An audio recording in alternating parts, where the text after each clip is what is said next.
Hello, my name is Moises, and I will be arguing if the US should adopt the same gun laws that Japan has for the government side.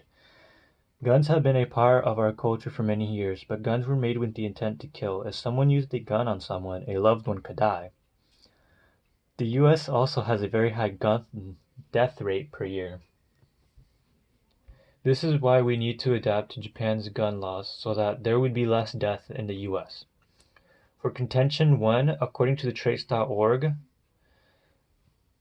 it states that about 4,000 people were killed by guns in 2017. Quote, nearly 4,000 people were killed by guns in the United States in 2017, according to the new data released by the Centers for Disease Control and Prevention. End quote. We can lower these numbers if we adapt to the Japan gun law. For contention 2, our harms, it will tie in with the first contention because I will be using the same evidence to show how the US has a very high death count for guns. Too many people are dying from homicides, specifically gun homicides. There are too many mass shootings, domestic violence, and where the partner ends up shot, etc. Japan's gun laws can lower these cases from happening. For harms 2, Japan's gun laws will reduce gun death in the US if we decide to adopt it, with less people owning guns, and people who do own guns don't have the power to kill in masses. This nation would have their gun death reduced drastically.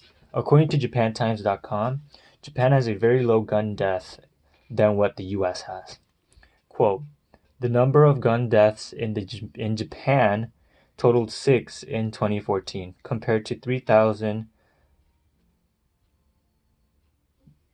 33,599 in the US, according to gunpolice.org, a website run by the University of Sydney. That's thanks partly to Japan's ultra-strict gun laws, which ban possessing, carrying, selling, or buying handguns or rifles. Shooting incidents are rare in the country. The difference in gun deaths between these two countries is huge. If the US could adopt these gun laws, we would see a huge impact on the gun death count where they would lower in the US. For harms 3, it is too easy to buy a gun in the US. According to dbknews.com, quote, the process of legally purchasing a gun in Japan is a time-consuming ordeal. Gun owners in Japan certainly have to jump through more hoops than many American gun owners. In Florida alone, it is possible to purchase an AR-15 style gun, the same type of weapon used by Nikolas Cruz in Parkland, without being subjected to a background check. End quote. This background check is necessary because people who look suspicious could be stopped from buying a gun. If people don't look suspicious, we can find out how they've been once they have gone through the background check. This background check can prevent many people from being shot. For inherency 1, one thing stopping us is that the US does not have enough mental health institutes. We need to have mental health institutes to help with the mental health evaluation part of the background check.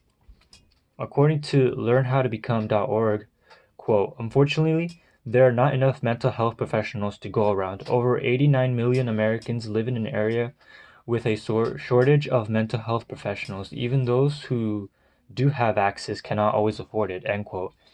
In order to evaluate the mental health of a person going through the background check, the US is going to need more mental health institutes and professionals to be able to make the background checks possible and to make the nation safer.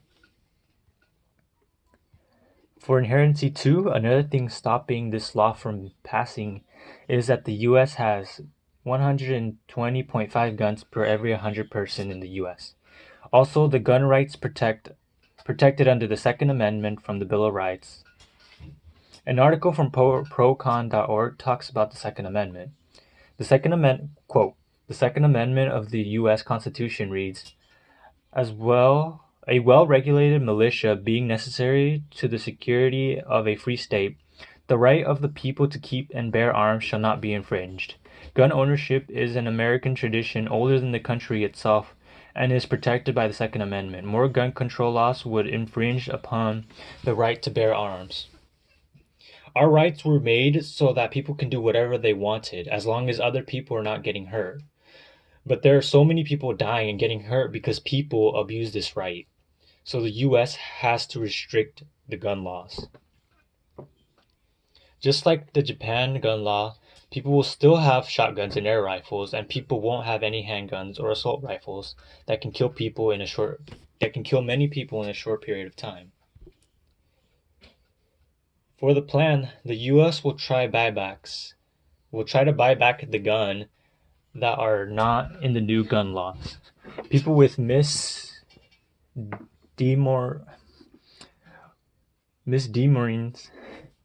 with gun control related charges should be prevented from purchasing firearms. And the FBI can place people in a no-gun list where people who are placed are not allowed to own a gun.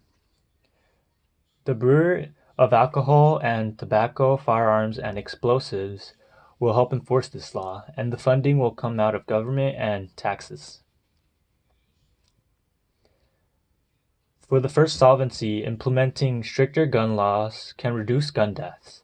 An article from procon.org called Gun Control states, quote, according to a March 10, 2016 Lance study, implementing federal universal background checks can reduce firearm deaths by a projected 56.9%.